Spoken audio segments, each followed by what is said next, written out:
A paz de Cristo, meu irmão, minha irmã, que Deus possa te abençoar. Quero te pedir, antes de mais nada, que você possa se inscrever, apertar em todas as notificações para que você possa receber todo o nosso conteúdo, que você possa também curtir, que você possa comentar e que você possa fazer algo para o reino do Senhor, que é compartilhar. Compartilhe esse vídeo que está por vir, não deixe de semear na vida das pessoas. Muita gente necessita ouvir a palavra de Deus. Então você que já está inscrito no canal, amém, Deus te abençoe. Você que não está e vê nossos vídeos, quantas pessoas veem nossos vídeos e veem os versículos da manhã, também os nossos shorts, todo dia às 6 horas da manhã são lançados, que não estão inscritos. Deus abençoe e abençoe a vida de outro também. Amém? Que Deus possa te abençoar rica e abundantemente. Pode rodar a vinheta em nome de Jesus. Deus abençoe.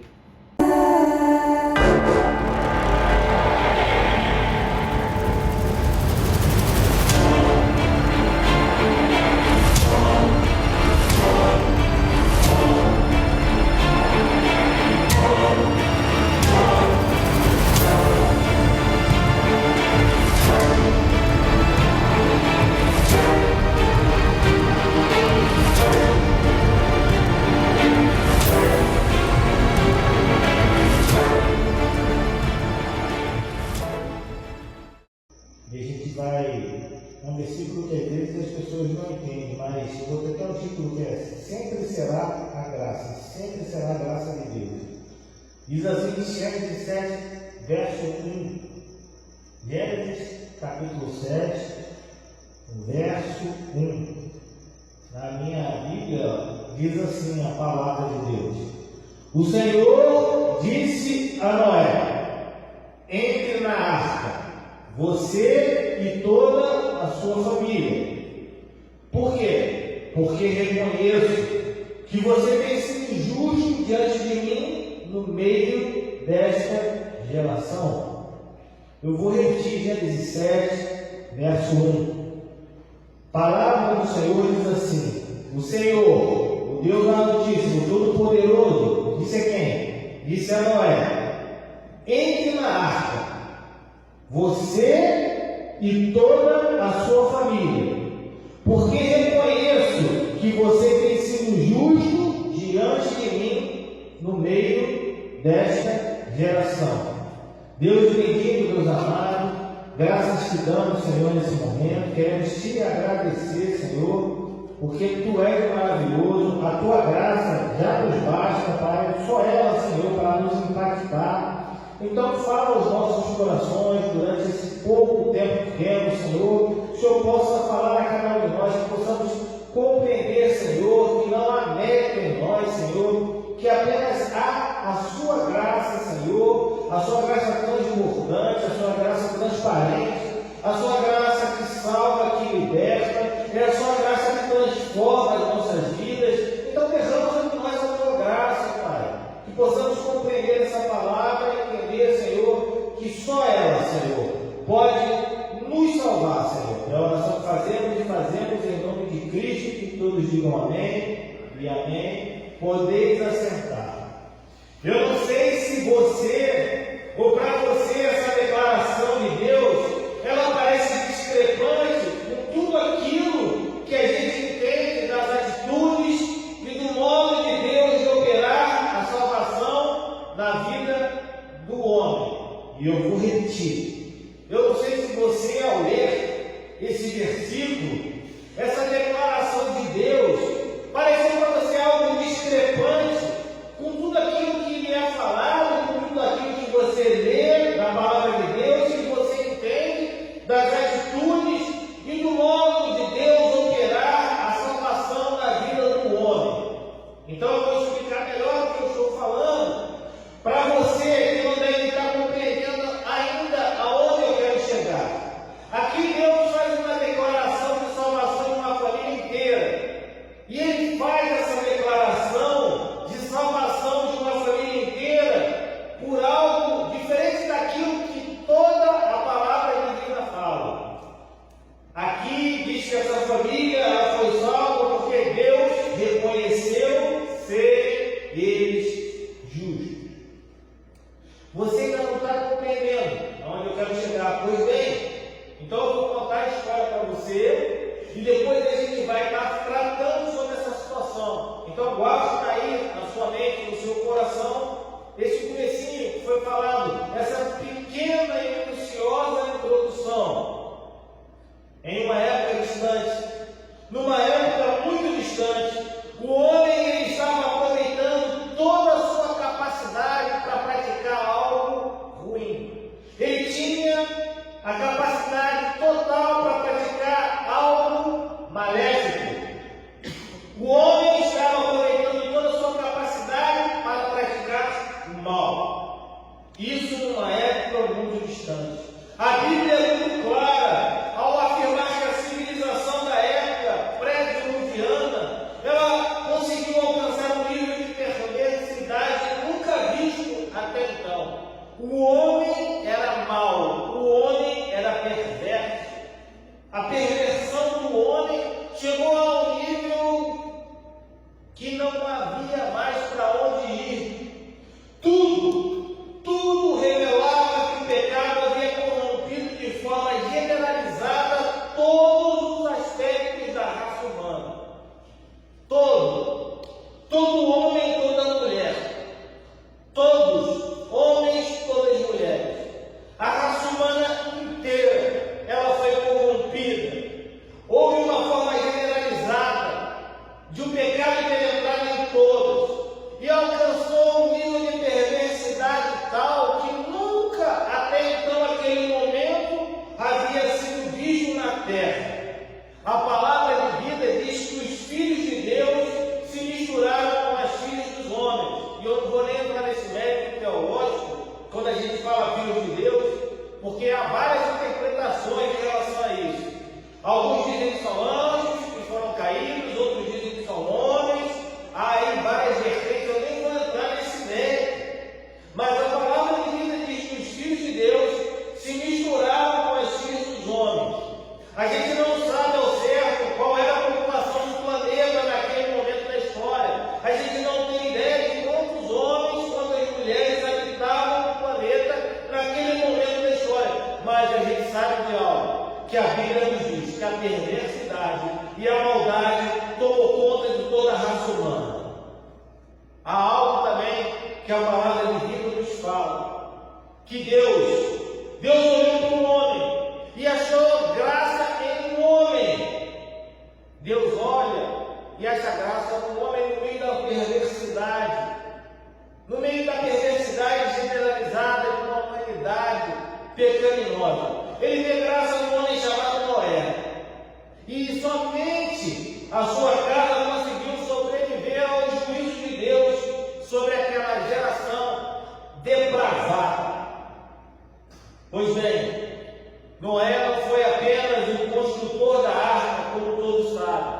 Ele também foi um dos primeiros heróis da fé e reconhecido no Novo Testamento, lá em Hebreus 11, como o pregoeiro da justiça.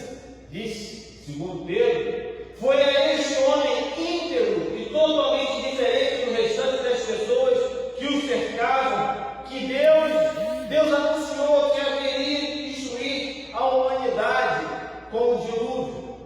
Deus aparece a esse homem a quem ele viu graça e fala: olha, eu vou destruir a humanidade. A humanidade está perversa, depravada. O pecado tomou conta de todos, mas eu vi graça para você, Noé. E eu vou salvar você, não vou salvar só você, eu vou salvar você, eu vou salvar a sua família.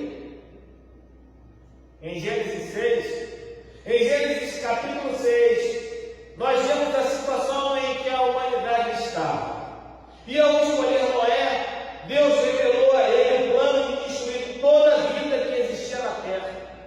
Deus estava desagradado de todo tipo de homem, de todo tipo de mulher. Desagradado com a depravação generalizada que acontecia naquela época, naquele momento. Mas Noé era um homem injusto, era um homem temente a Deus. E em nenhum momento Noé duvidou do juízo divino. Ele antes de qualquer coisa, ele começou a pregar a justiça, mesmo sendo ignorado por todos que estavam ao seu redor. você? No seu trabalho, no seu colégio, na sua vida, na sua família? De você estar pregando, falando de Deus, testemunhando o que Deus faz na sua vida, e todos que estão ao seu lado, todos próximos de você, ignorando a sua fala, ignorando o seu gestual, ignorando até a sua crença.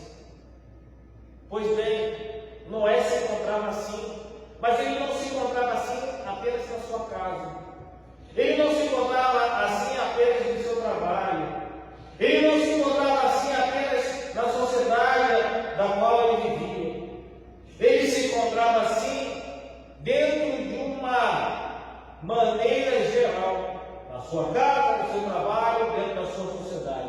Todos ignoraram, todos que estavam ao redor dele ignoraram e duvidaram do juízo divino e da pregação que vinha de Noé.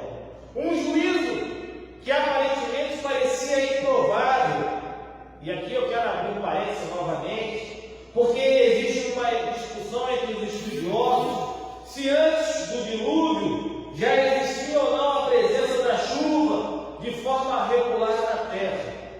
Quem defende a ideia de que não havia chovido na terra antes do dilúvio, utiliza lá o texto de Gênesis 2, 5, 6, que é o mesmo texto que aqueles que defendem que já existia chuva antes do dilúvio acreditam que acontecia chuva. Mas, pois bem, a gente não vai entrar muito nesse mérito, como a gente também não vai entrar naquele outro mérito dos filhos de Deus.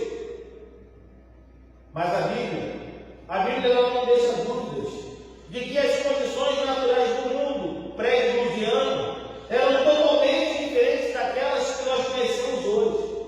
Era uma outra vida, era um outro povo, era uma outra natureza.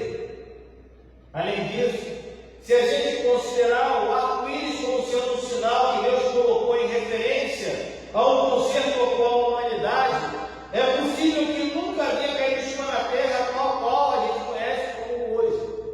Pode ser que apenas o orvalho acontecia, e não essa chuva como a gente conhece hoje.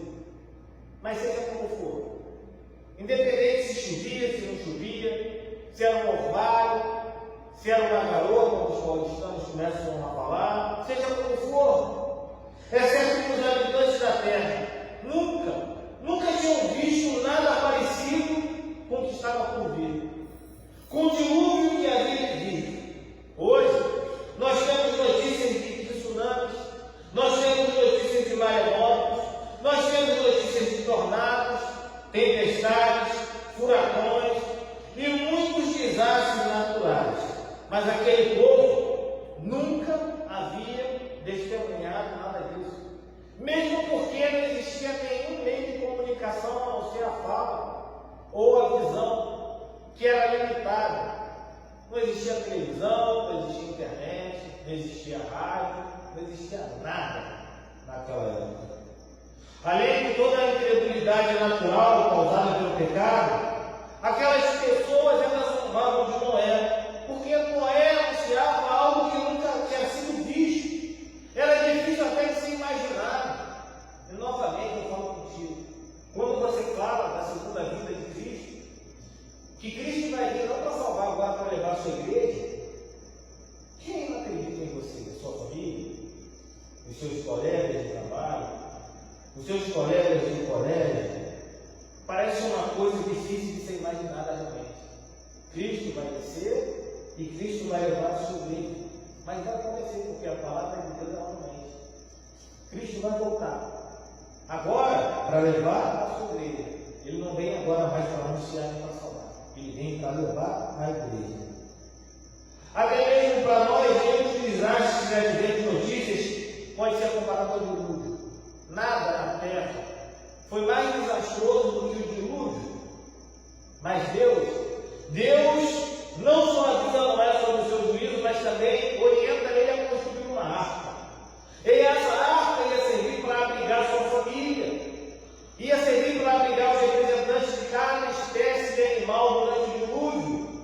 E Noé não duvidou da voz de Deus, Noé não duvidou do juízo de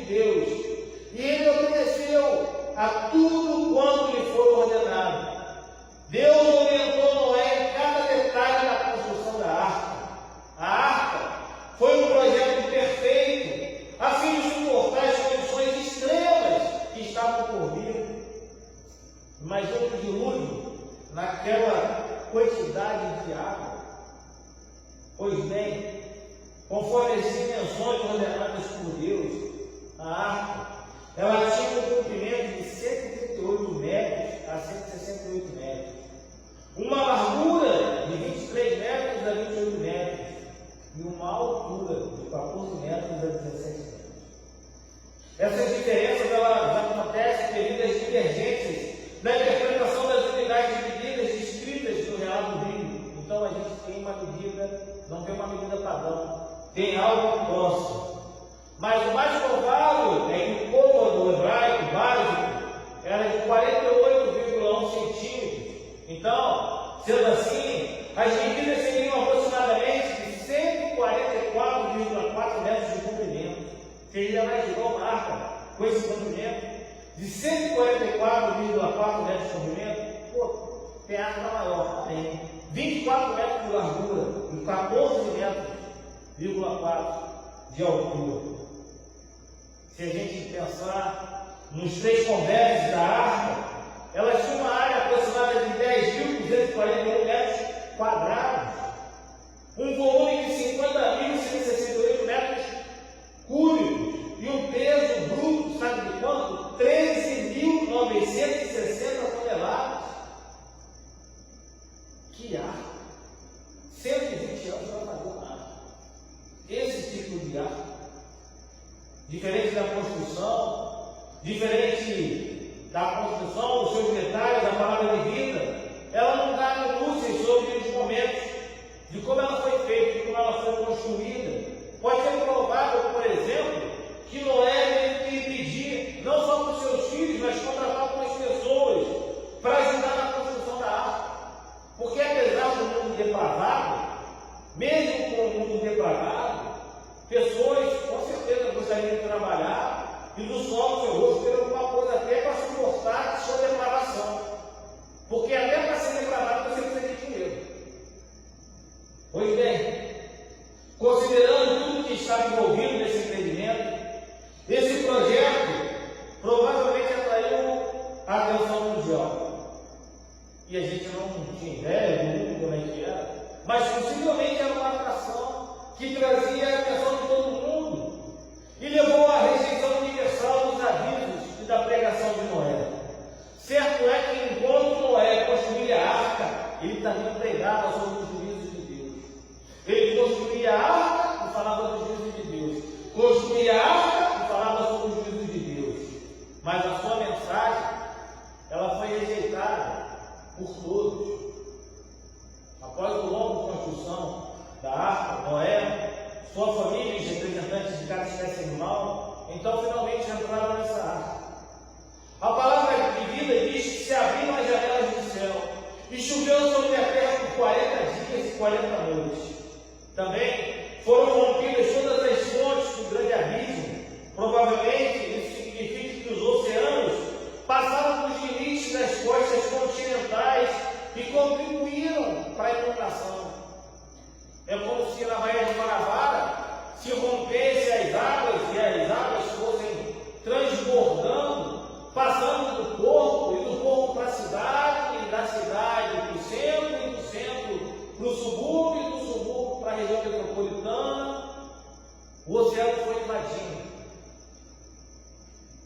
Possivelmente a climatologia pré-dilúvio provavelmente era muito diferente também daquilo que a gente conhece hoje. Pois bem, o dilúvio ele foi universal. Gênesis 7:19 diz: as águas prevaleceram excessivamente sobre a terra e cobriram todos os altos montes que havia debaixo do céu.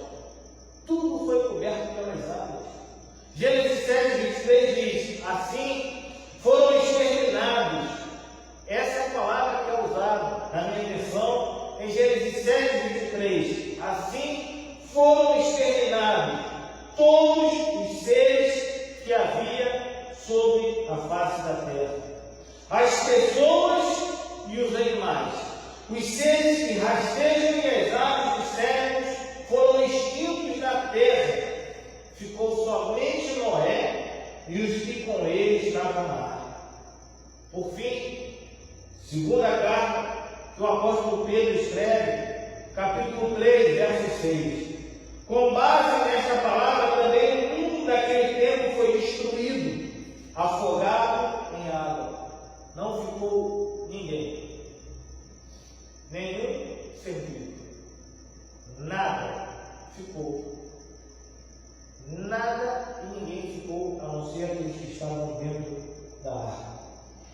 Os habitantes da terra, eles foram avisados do juízo divino. E esse juízo iria sobre eles. Noé pregou a justiça por mais de um século. No entanto, ele e a sua família, num total de 8 pessoas, sobreviveram ao dilúvio. Um juízo universal. O juízo divino sobre a terra foi universal. Não foi um trecho da terra, não foi um pedaço da terra. O castigo do juízo veio na proporção universal. E Deus não foi justo com aquela geração. Era uma geração perversa. Era uma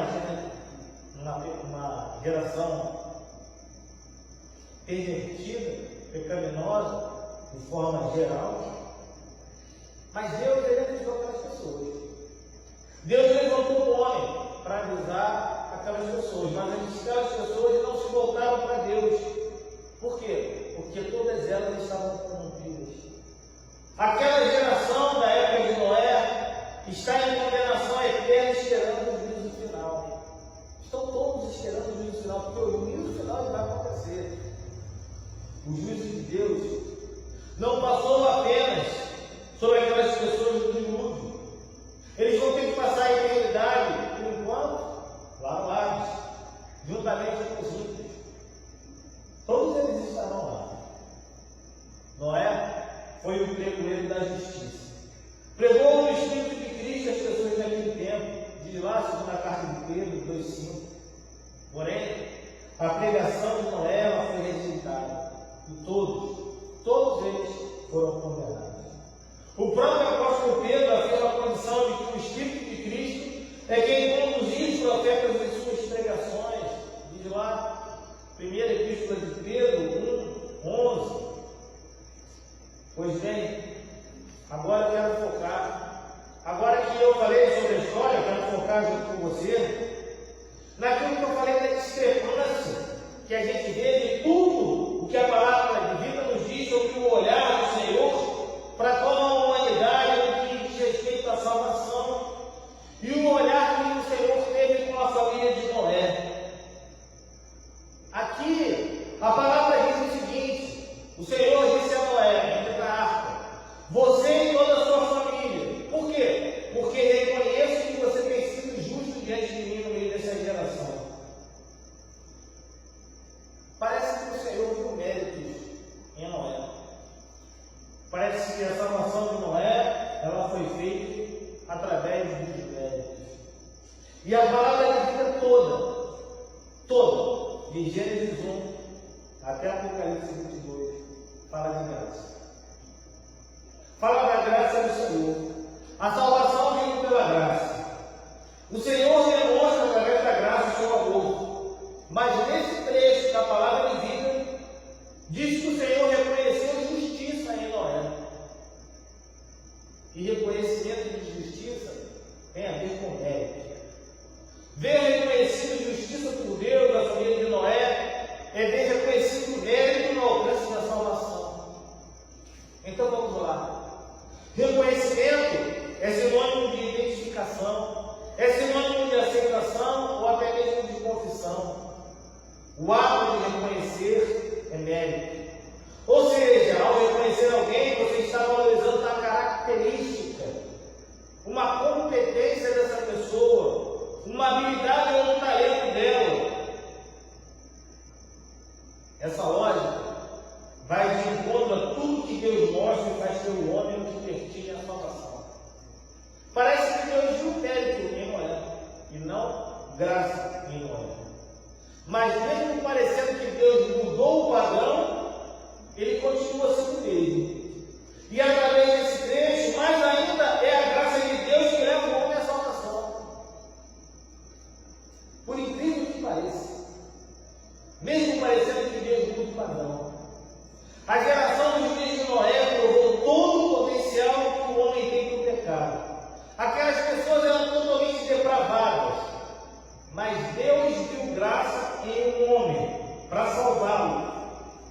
Mas Deus também viu outra coisa nesse homem, além da graça para salvá-lo. Deus viu competência desse homem para pregar a salvação. E isso é graça. Deus viu que tinha um homem que podia pregar sobre salvação, sobre graça, sem falar de mérito. Deus não escolheu Noé e sua família e destruiu a humanidade sem dar o tempo necessário para o arrependimento do povo. Veja como Deus é maravilhoso. É graça. Noé foi usado por Deus para pregar justiça, mas ninguém o escutou. Ninguém o escutou. Deus reconheceu nele capacidade para pregar a palavra. E pregar a palavra da graça de Deus. Não foi mérito que Deus viu em Noé para a salvação. Deus reconheceu nele uma pessoa para anunciar a palavra, um mérito nele, para que ele pudesse falar sobre a palavra de salvação. E Deus deu 120 anos para um homem e para a humanidade, para ele estar falando sobre graça, para ele estar podendo pregar justiça, para ele poder estar falando não à depravação, e ninguém o escutou. Meu irmão, minha irmã, aproveitar você que também está aí, vendo em algum momento aí na internet, a nossa geração se assemelha muito àquela geração. E não só aquela geração, mas a cidade de Sodoma, de Gomorra, e tantas outras gerações que agiram de forma totalmente escarnecedora em relação aos mandamentos de Deus. É só você ver o carnaval. É só você ver o tempo de carnaval. Hoje eu estava num local onde eu trabalho, que eu sou profissional liberal, e uma pessoa falou para mim assim: aumentou o número de Covid, de pessoas com Covid. Agora está voltando os leitos de Covid. As pessoas agora em alguns lugares têm que usar máscara. É ele. E aí eu comecei a fazer a conta do carnaval para cá.